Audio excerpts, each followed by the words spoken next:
Hello everyone, welcome to mathematical tangent. अगर आपने अभी तक इस चैनल को सब्सक्राइब नहीं किया है then please do subscribe the channel, क्योंकि इसी चैनल के थ्रू मैं आपकी 9th और 10th की मैथ्स को कवर कर रही हूँ। चलिए स्टार्ट करते हैं आज की video. So yes, today's video on class 10th में चल रहा है chapter number 9 some applications of trigonometry, जिसकी एक्सरसाइज 9.1 के हम पहुंच गए हैं। जी हाँ, क्वेश्चन नंबर 7 पर। चलिए, ये रहा क्वेश्चन नंबर 7 आप सभी की स्क्रीन के ऊपर। देखिए क्या बोला जा रहा है, पहले प्रश्न को बहुत अच्छे से समझना है हमें। From a point on the ground, देखिए इस तरह से ग्राउंड लेवल है और वहां पर है एक बिंदु, एक पॉइंट। अब वहां उस पॉइंट से the angle of elevation of the bottom and the top of a transmission tower fixed at the top of a 20 meter high building are 45 degree and 60 degree respectively। देखिए यहां पर हमारे पास एक 20 मीटर ऊंची बिल्डिंग है, इसकी height जो है वो हमें 20 मीटर दी गई है और बोल रहा है इसके ऊपर, इसके जस्ट ऊपर एक इस तरह से ट्रांसमिशन टावर फिक्स है। अब ध्यान से सुनिए, ये जो जमीन पर पॉइंट है, इस पॉइंट से इस ट्रांसमिशन टावर के बॉटम का एंगल ऑफ एलिवेशन कितना है? 45 डिग्री, जिसका जिक्र पहले है। रिस्पेक्टिवली मतलब होता है एंगल भी हमें उसी का पहले लेना है।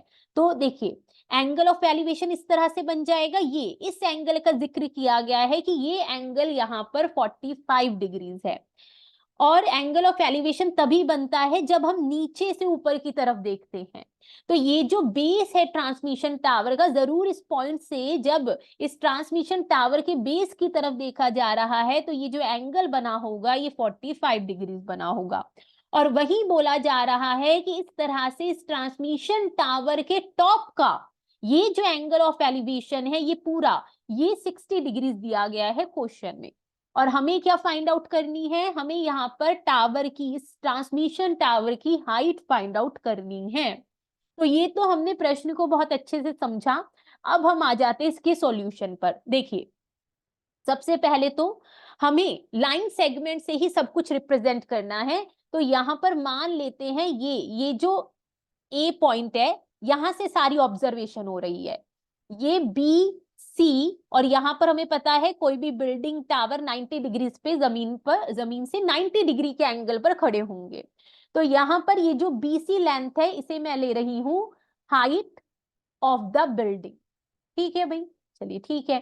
अब इसकी इस बिल्डिंग के ऊपर ही फिक्स है हमारा ये ट्रांसमिशन टावर। तो अगर मैं इस पॉइंट को डी ले लूं तो ये बी डी जो है यही रिप्रेजेंट कर रहा है हाइट ऑफ टावर, जो हमें यहाँ पर फिलहाल फाइंड आउट करनी है।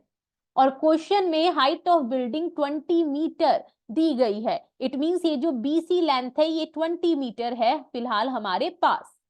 अच्छा, अब ये जो एंगल ऑफ एलिवेशन शुरू में बना इस पॉइंट ए से टावर के बॉटम का, ये 45 डिग्रीज है।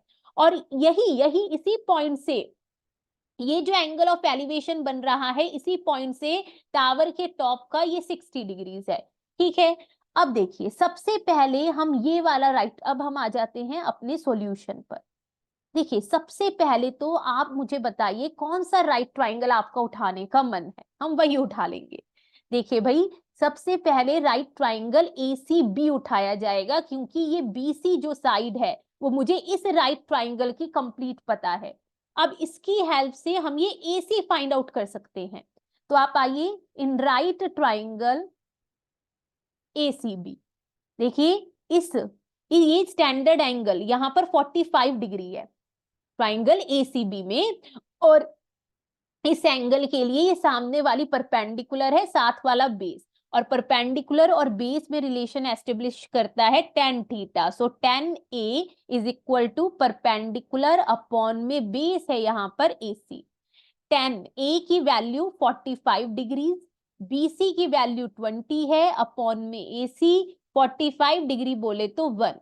तो यहां से AC की वैल्यू जब आप क्रॉस मल्टीप्लीकेशन करेंगे 20 मीटर आ चुकी है। जी हाँ, ये AC भी यहाँ पर 20 मीटर है, लेकिन हमें तो ये BD चाहिए। हमें तो ये BD वाली वैल्यू पूछी गई है इस क्वेश्चन में, हाइट ऑफ टावर निकालनी है। तो अब हम लेंगे बड़े वाला राइट ट्राइंगल। अब आप सिर्फ इस पर ध्यान दीजिए, इन राइट ट्राइंगल ACD, यहां पर भी जो रिलेशन एस्टेब्लिश होगा ये सामने वाली साइड परपेंडिकुलर और बेस पर होगा। देखिए बेसिकली हमने AC ही क्यों फाइंड आउट की, हमने AB क्यों नहीं फाइंड आउट की, क्योंकि ये AC ही इन दोनों ट्राइंगल्स में कॉमन है, इस ट्राइंगल ACB में भी और ट्राइंगल ACD में भी। अगर ये AC फाइंड आउट हो गई तो हम बड़ी इजीली इस BD की वैल्यू फाइंड आउट कर सकते हैं। तो ट्राइंगल ACD में भी हम यूज करेंगे tan A। इस बार A हमारा ये कंप्लीट एंगल है, क्योंकि जिस ट्राइंगल के रिस्पेक्ट में बात हो रही है हमें उसी का एंगल उठाना है। और ये भी क्या होगा, परपेंडिकुलर सामने वाली अपॉन बेस जो साथ में जुड़ी हुई साइड है, दैट इज AC। अब tan A की वैल्यू ही हमारे पास है 60 डिग्रीज बराबर CD देखिए CD ये पूरी है, तो CD को हम लिख सकते हैं BD plus BC the whole upon, AC की वैल्यू हमने फाइंड आउट की है 20, tan 60 डिग्री होता है √3 इज इक्वल टू BD हमें फाइंड आउट करनी है BC की वैल्यू प्लस BC की वैल्यू हमारे पास क्वेश्चन में 20 है, और ये 20 जो यहाँ डिवाइड में है वो इधर आके इधर मल्टीप्लाई, क्रॉस मल्टीप्लीकेशन। सो अब BD की वैल्यू निकालनी है तो +20 इधर सेंड कर दीजिए लेफ्ट हैंड साइड पर, तो ये प्लस इधर आके माइनस हो जाएगा। बेसिकली हमें आंसर को मोस्ट सिंप्लीफाइड फॉर्म में छोड़ना होता है, तो यहां से जितना कॉमन आप आ रहा है ले लीजिए। दोनों अगर आप ध्यान से सुनिए, दो टर्म्स इन दोनों में 20 कॉमन है, अंदर बचा √3 - 1 मीटर। इट मीन्स ये जो हम बस यहीं पर आंसर छोड़ेंगे, ये जो हाइट ऑफ टावर है वो और कुछ नहीं 20 ब्रैकेट में √3 - 1 मीटर्स है। तो यहाँ पर ये क्वेश्चन हमारा कंप्लीट होता है। आई होप मैं आपको अच्छे से समझा पाई हूँ। तो बढ़ते हैं वीडियो के अंत की तरफ।